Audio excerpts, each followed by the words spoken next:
Now that I've had the Galaxy Z Fold 7 for a couple of months and I've really gotten used to this device, I thought it would be fun to do another one of these future wish list videos, kind of thinking ahead at the Galaxy Z Fold 8. What I hope that device changes compared to the Z Fold 7. Now, first and foremost, I'm just going to tell you straight away, like I've said multiple times already, I think that this is an absolutely fantastic device. It is where my SIM card currently is. It's not in the Oppo Find N5 or the Honor Magic V5 or the Pixel 9 Pro Fold. It is in the Z Fold 7 because I really like this phone. If we start off just talking about the form factor of this device, there's really not a whole lot that I want them to change. I think that this form factor is absolutely fine.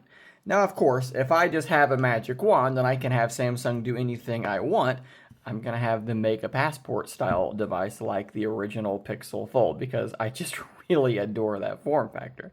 But that's not going to happen. And honestly, I think that that's fine. This device is wide enough for me. It's not quite like the Z Fold 6 was, which was still just a little bit too narrow. If you measure the width across of that screen, it is effectively identical to the Pixel 9 Pro Fold, and I'm perfectly happy with that. I have no issues typing on this device or doing anything like that. This is a screen that I just don't think about when I'm using. Is it as wide as the S25 Ultra? No, but again, it's just not a problem for me. And I think that the same is true on that inner screen. I like that it's a bit wider now. Split screening two apps side by side feels really good. So, again, in terms of form factor, I don't think there's anything there that really needs to change. I don't think that the device needs to get any thinner. I don't really think the device needs to get any lighter. I think that they have landed where they need to be when it comes to those metrics. I think that this device is just pretty solid. The only thing that I would like to see them change, which is not going to happen, but I would love to see this happen, take this camera module and rotate it horizontally. These MagSafe rings, MagSafe accessories, Pixel Snap, is getting more and more popular.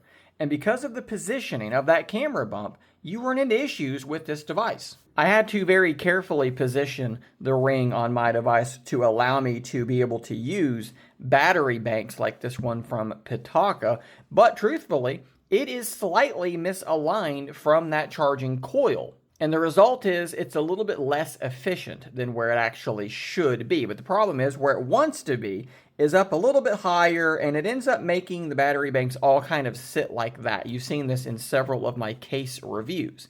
You can do it, but they just don't sit quite normal, and that is really frustrating. Now, obviously, it's fine for a grip or something like that, but the camera module and the charging coil are just too close together, so something has to give there. And I don't want to move the coil down, so let's just move, or rather I should say rotate, that camera bar around. When you look at devices like Pixels, you can kind of see the vision here. They have a big camera bump, but it's well far away from these battery banks, and that should be what Samsung is sort of pushing towards as well. And if we're going to start re-engineering the phone and moving the camera around to make these magnetic accessories work better, how about we come up with Galaxy Snap, Mag Galaxy, I don't know, whatever they're going to call it. Put the ring in there, make it Qi 2 compliant, and let us just attach stuff to the back without having to have a sort of unsightly ring.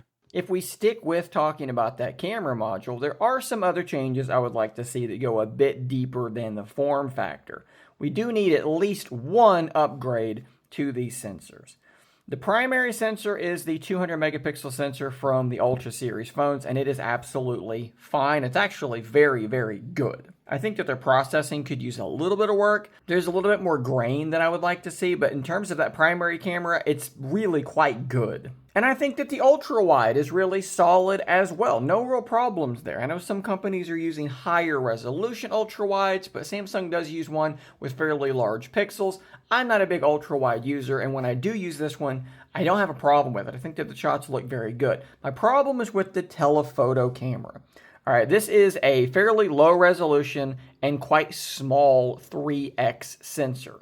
More often than not, when I am shooting with this phone, I just don't even use the 3x. I might do a digital crop into 2x because that still looks very good, but the 3x It almost just feels like a waste of time because sometimes when you do the 3x and you have scene optimization turned on, it will actually default to the primary sensor because it knows that's going to get a better shot. So why do we even have the 3x? Here's what we need. We need something more akin to what Google's doing. Look at on their Pro phones. This is the 9 Pro XL. This is the 9 Pro Fold. Either way, we have a higher resolution 5x telephoto, preferably a physically larger 5x telephoto. We just cannot be using whatever it is, 10 or 11 megapixel 3x sensors, which are absolutely tiny in 2025 when we're talking about a basically $2,000 device.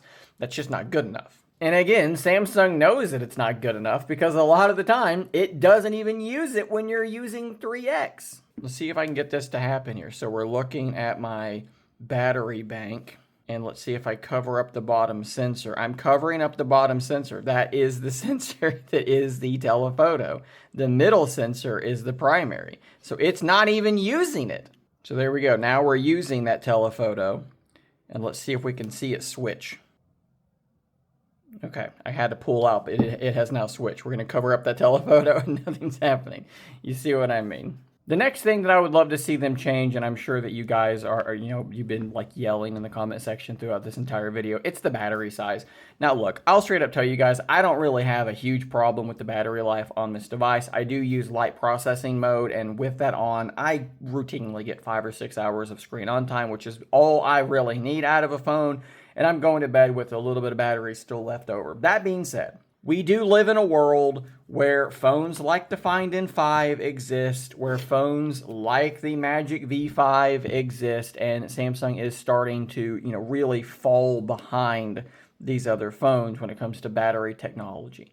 I get that they are probably still nervous from the Note 7 fiasco, which in terms of total money lost, not just revenue and returns and these sorts of things, but like their stocks, all of these things cost them billions of dollars. I understand that, but it is 2025, and a 4,400 milliamp hour battery is just not big enough, right? Google is about to ship their new Fold with a, like a 5,000 and some change milliamp hour battery. We have to go bigger, okay? And if that requires adopting silicon carbon, do all the testing you need, improve that technology until you're happy with it, but you have to ship something with a bigger battery, and the charging speed also needs to come up. Now look, I don't need 80 watts or 67 watts. I think that might be true for these two devices. I can't remember. But you got to get us to like 45, right? Like if we can't get 45 watt charging, again, like what are we doing, okay? Like this is a $2,000 device.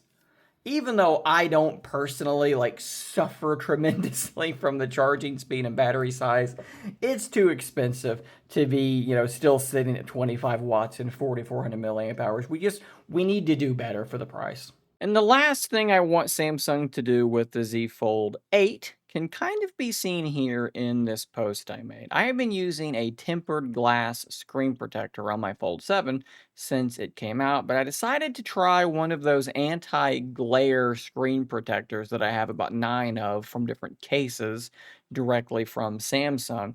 I installed this thing, and I was pretty immediately blown away. So this is my Z Fold 7, and look at my Pixel 9 Pro Fold held in the same spot, trying to get the glare to be about the same. You can see the reflection right here of the lamp. And on my Pixel, there's that same lamp. Look how much of a difference this anti-glare screen protector is making. It is a massive, massive change. I want that built in. I want that to just be part of the screen, and I really want that to be what is going on with the inner screen. As bright as the Fold 7's inner screen is, and if you throw out the BS nits ratings that some of these OEMs give us, it is the brightest I've tested. It's brighter than the Magic V5. It's brighter than the Oppo Find N5. It's brighter than my Pixel 9 Pro Fold.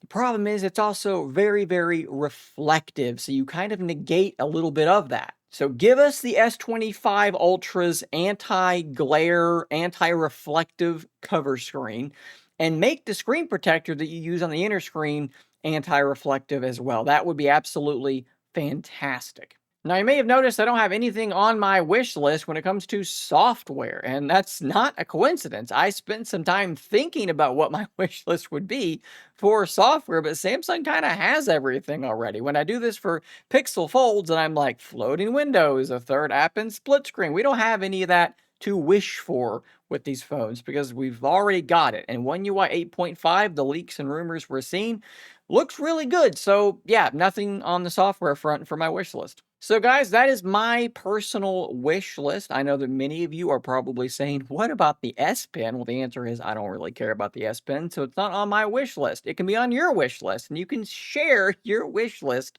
in the comments down below. Tell me what I missed. Tell me what things on my list you can throw out that you don't care about, things you would like to add. That's the fun of a comment section. Thanks for watching. Subscribe for more content just like this, and until next time, stay nerdy, my friends.